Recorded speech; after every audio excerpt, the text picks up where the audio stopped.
Hello and welcome to my YouTube channel, The Perspective. In this episode of The Perspective, I will take you through the various branches of the Indian Army and their role. This will help you to understand better how the Indian Army is organized and how it functions. The Indian Army is divided into various branches. Each branch has an area of expertise and soldiers are trained in specific areas. Various branches are combined together in an optimal proportion to create a cohesive fighting formation. The various branches of the army are divided into three broad categories depending upon their role and specialization. So these categories are combat arms, combat support arms, and services. Here is the list of branches under the combat, combat support, and services category. Armored Corps, Mechanized Infantry, Infantry, and Artillery are the main combat arms, and other branches are organized in a manner to facilitate the working of these combat arms. Let's start with the combat arms first. Foremost is your Armored Corps. Armored Corps specializes in the employment of main battle tanks and maneuver warfare. With more than 4,500 tanks, the Indian Army operates one of the largest tank forces in the world. The core main battle tank of our Armored Corps is the Russian T-90 tank, which is called as Bhishma in the Indian Army. More than 1,600 tanks have been inducted into the service, with a total projected number of more than 2,000 T-90 tanks. T-72 forms the backbone of the Indian tank fleet with more than 2,000 tanks in service.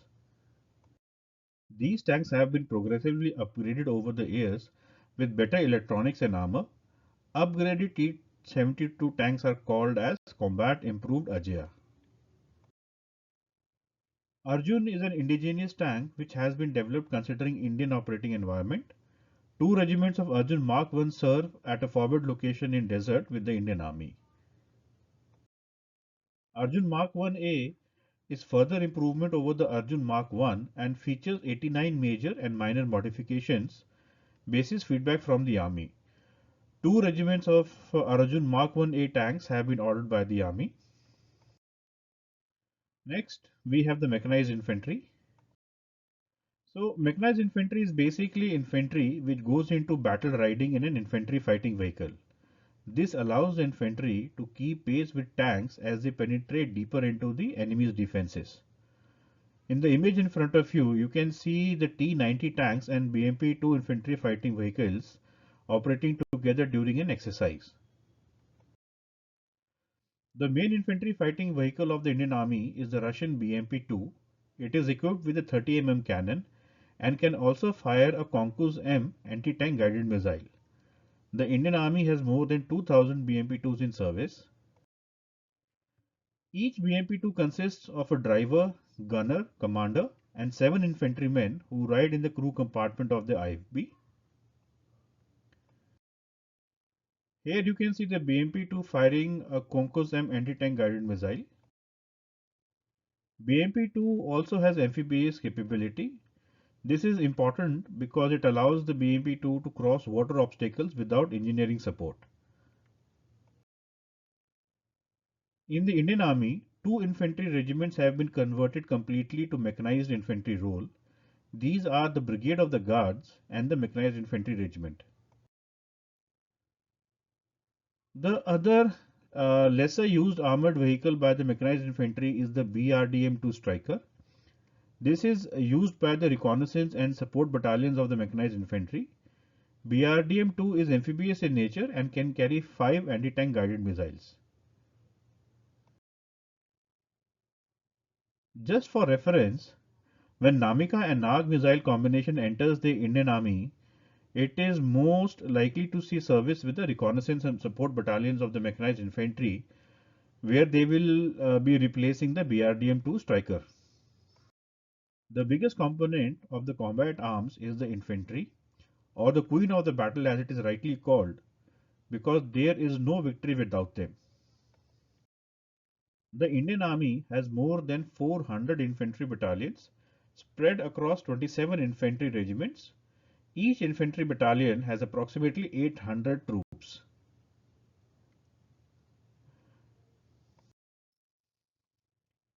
The fourth component of the combat arms is the Regiment of Artillery. As Napoleon said, God is on the side with the best artillery. In today's battlefield, artillery is a decisive arm. Modern artillery is a complex being and can be divided into various segments depending on the type of the underlying assets. So we have the tube artillery, rocket regiments, missile regiments, surveillance and target acquisition assets, and the strategic missile component. The first segment is the tube artillery, which are basically your guns of varying caliber. Depending upon caliber of the gun, most of the tube artillery is pulled by 4x4 or 6x6 vehicles, which are known as field artillery tractors. The indigenously developed 105 mm Indian field gun is the lowest caliber gun in the Indian Army. It has a range of 17 to 20 kilometers. Here you can see the Indian field gun being towed by a 4x4 truck.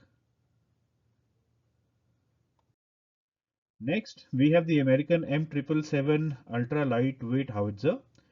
This gun has been inducted especially for use in the mountainous terrain where its relatively less weight of 4.2 tons allows movement by road and air, and its high caliber offers longer range capability as compared to 105 mm guns.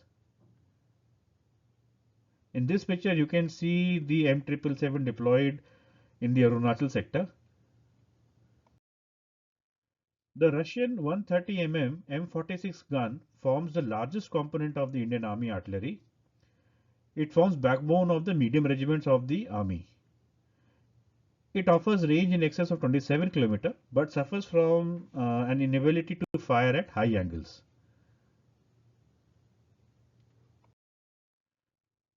The army has upgraded a sizable portion of M46 guns to 155-45 caliber from the 130 mm caliber, thereby increasing both the range and lethality of these guns. Close to 500 guns have been upgraded under two different programs. The latest upgraded version by OFB or Ordnance Factory Board is known as Sharang. Next we have the famous Bofors gun. Till recently this was the most potent and powerful gun in the arsenal of the Indian artillery. India had imported 410 guns, of which less than 400 now remain in service. These guns also form part of the medium regiments of the Indian Army. The latest addition to the Indian artillery is the Dhanush howitzer. This is an indigenous improved version of the Bofors gun and offers about 25% better performance. Army has a projected requirement of 414 guns and an order of 114 guns has been placed with the Ordnance Factory Board.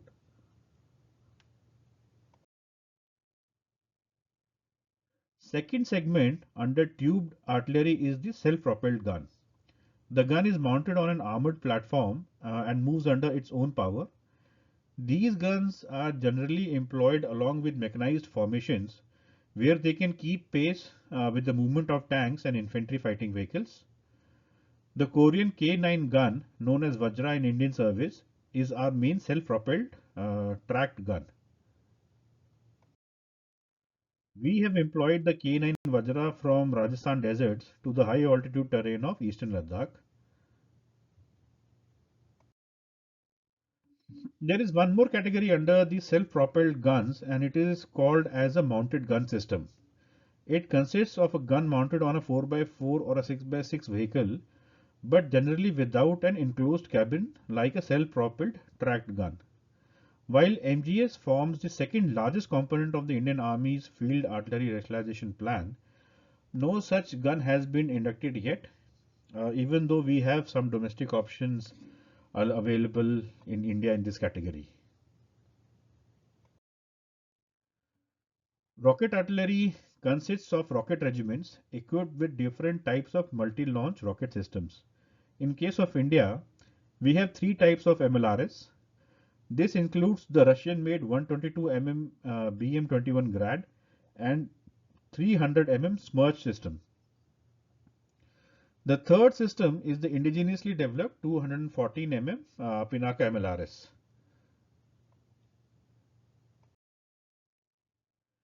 Artillery regiment also has missile regiments, which at present hold the BrahMos missile. These missile regiments are under the direct control of the Indian Army and form part of the artillery divisions of the Indian Army. There are other missile regiments as well, which hold all the missiles from Prithvi missile to Agni 5 missile. However, these missile regiments are under the control of the Strategic Forces Command and are not with the Indian Army. To track the bombardment of the enemy guns and their location, artillery also has dedicated surveillance and target acquisition batteries and regiments. These are equipped with equipments like Swati weapon locating radar and UAVs. Now we come to the combat support arms. The core of Army Air Defense is responsible for providing air defense against enemy aircraft to mobile and static formation of the army and vital areas and vital points in the hinterland. Assets under the air defense can be divided into three categories. These are surface-to-air missiles, gun and missile air defense systems, and surveillance radars. First, we have surface-to-air missile systems. The main surface-to-air missile system of the Army is the Akash SAM system. Two Akash regiments have already been inducted into the Army, and further two regiments are likely to be inducted soon. The other surface-to-air missile system of the Army is the Russian SA-6 Quadrat. Again, two regiments of the type exist in the Army. These are legacy systems which have been upgraded over time. In due course of time, these will also be replaced by the Akash SAM system. SA-8 Gecko is a self-propelled, low-level SAM system which provides mobile air defense to the Army's mechanized forces. It is popularly known as OSA AK and the missile has a range of 12 to 15 km. Here you can see an OSA AK system of the Indian Air Force firing a missile during a training exercise. SA-13 Grofer or Strela-10 is the other self-propelled, low-level surface-to-air missile defense system of the Army. It provides air defense to the mechanized formations of the Army. The range of the missile is 5 to 7 kilometers. Here is an image of Strela-10 unit of the Indian Army launching a missile during a training exercise in the desert region. Then we have the self-propelled anti-aircraft guns which provide low-level air defense to the mechanized formations. The main self-propelled anti-aircraft gun system of the Army is ZSU-23-4 Shilka. The system consists of four 23 mm guns with a very high rate of fire and an effective range of 2.5 kilometers. A unique feature of the system is that it can fire at very high elevation of 85 degrees. The Indian Army has recently upgraded these systems with the modern ISA radar and supporting electronics. Tunguska is a self-propelled air defense system which combines rapid-fire guns and low-level surface-to-air missiles on the same platform. The gun has a range of 4 km while the missiles can engage targets up to 8 km. These systems also provide mobile air defense cover to the Army's mechanized formations.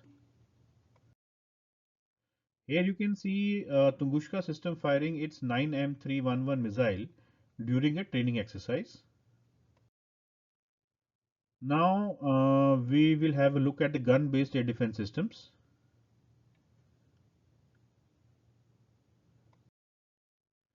The biggest component of the Army air defense is the Bofors L-70 gun, which fires a 40 mm round. It provides air defense cover to static formations up to a range of 12 km. While the guns are old, they have been modified with the electric turret drive system, digital fire control system, thermal imaging cameras, laser rangefinder, and muzzle velocity radar for accurate engagements. Three L-70 guns are mated with one flycatcher fire control radar. The radar can detect and track enemy aircraft from a distance of 20 kilometers, and when they are in range, it can automatically uh, point the gun towards the target and engage the target. The Indian Army has also imported and integrated the Israeli Sky Capture Command, Control, Communication and Information System with L-70 units. In this image, the three yellow arrows point to three L-70 guns. In the background, you can make out a flycatcher radar marked by a blue arrow, and as shown by the red arrow, also visible is the sky capture system. So the radar guides these guns to engage enemy assets. The other gun-based system of the army is ZSU-23. This consists of two 23 mm guns which are capable of very high rate of fire and can engage targets up to a distance of 2.5 km. These legacy systems have also been recently upgraded with latest electro-optical systems. Depending upon the requirement, the gun can be deployed on ground or it can be mounted on a 4x4 or a 6x6 cross-country vehicle to make it self-propelled. The final category that we have is the man-portable air defense system or the MANPAD. It consists of a shoulder-launched surface-to-air missile fired by an operator. Just to re-emphasize, the air defense systems shown here are all self-propelled air defense systems which provide very short-range air defense cover to armies' mechanized formations. Because they are self-propelled, they can move along with the tanks and the infantry fighting vehicles. In this image, you can make out the OSA AK and Tunguska air defense system along with T-72 tanks and BMP-2 infantry fighting vehicles. Army air defense also employs long-range surveillance radars which provide early warning of incoming enemy fighters, which ensures that our air defense assets are not surprised. Except for Akash and Quadart surface-to-air missile systems, the range of surveillance radars is much higher than organic surveillance radars of the air defense units. First up, we have the reporter radar. It is an X-band radar with a range of 40 kilometers. It is a highly mobile system which provides early warning for air defense assets like ZSU-23-2. Next, we have the three-dimension tactical control radar, which is a standalone medium-range all-weather surveillance radar for detection and identification of aerial targets and transmission of pertinent data to target data receiver. Then we have these low-level lightweight radars, the Barani two-dimension low-level lightweight radar and Aslesha three-dimension low-level lightweight radar. These are basically lightweight battery-powered compact sensors which provide surveillance in mountain terrain against hostile aerial targets in low to medium altitude range. Now we come to the Army Aviation Corps, which operates the helicopters and the unmanned aerial vehicles within the Army. At present, the Army Aviation Corps has three types of utility helicopters. These include the indigenous Dhruv and the French Chetak and Cheetah helicopters. The Army Aviation Corps also operates the Rudra gunship helicopters. 60 such helicopters across 6 squadrons are at present operational with the Army. Army will also operate the light combat helicopter. Projected requirement by the Army is for 114 units, and the first limited series production helicopter has entered in the Army. 6 AA-64 Apache helicopters are on order for the Indian Army with a projected requirement of 39 such units. Till recently, the unmanned aerial vehicles in the army were under the aegis of the artillery regiment. However, these assets are now under the Army Aviation Corps. The Indian Army operates two main types of drones. These are the Searcher Mark II and the longer range and higher endurance Heron Mark I. Indian Army has recently also signed a contract for four Heron TP drones which have air to ground attack capability.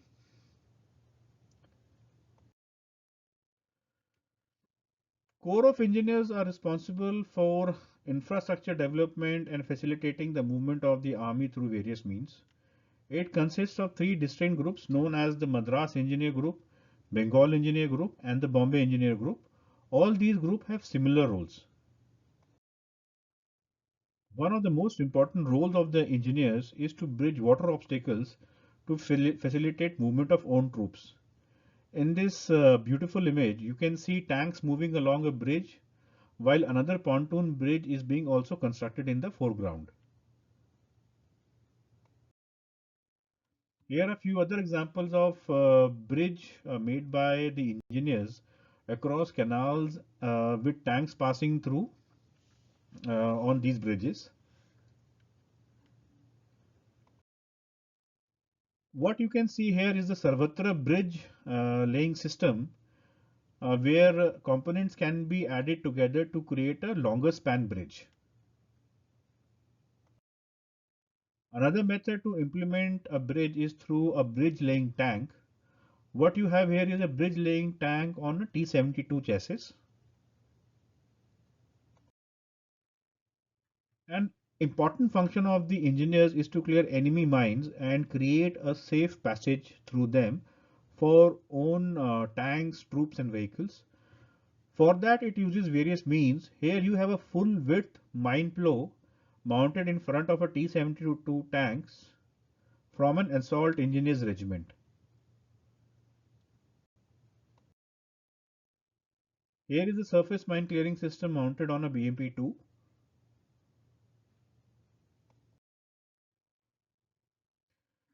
Here is another example of how the Corps of Engineer deals with mines.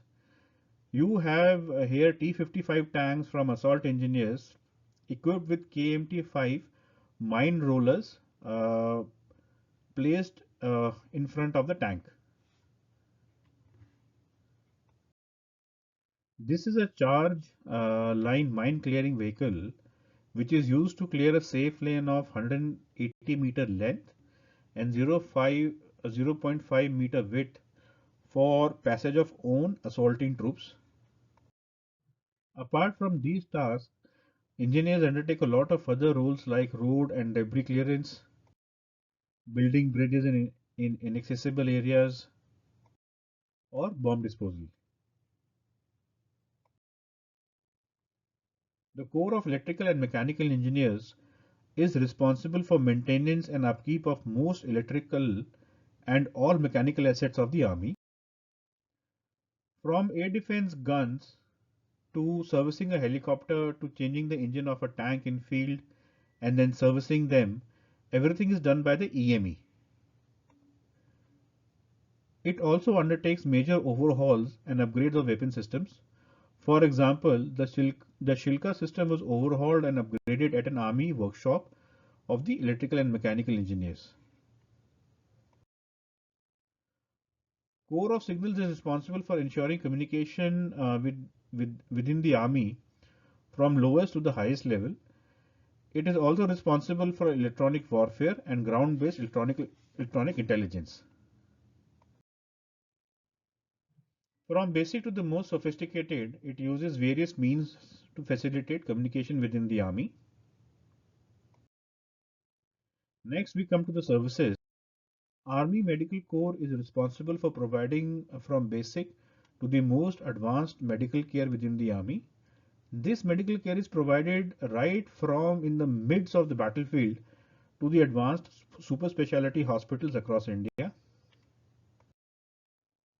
The Army Service Corps is mainly responsible for providing the army with food rations, fresh and dry eatable items, and fuel, oil, and lubricants. It also provides mechanical and animal transport for men, material, equipment, and food items. The Army Service Corps is also responsible for liaison with the Indian Air Force for air maintenance of forward areas through helicopters and AN-32 aircraft. The Army Ordnance Corps is responsible for providing the logistic support to the Army. All the items from clothing to bullets to tanks to the most advanced missiles, all are stored and distributed within the Army by the Army Ordnance Corps. Other services include the Army Dental Corps and Remount and Veterinary Corps, or the RVC. RVC is responsible for maintenance of armies, fleet of horses, mules, and sniffer dogs. To conclude, all these branches of the army are administrative in nature. Men and equipment are assigned as per required to create operational units.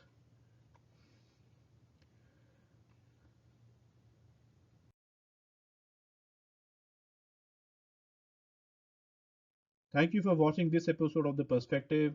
If you like the content, please do share the same and subscribe to the channel. Have a great day.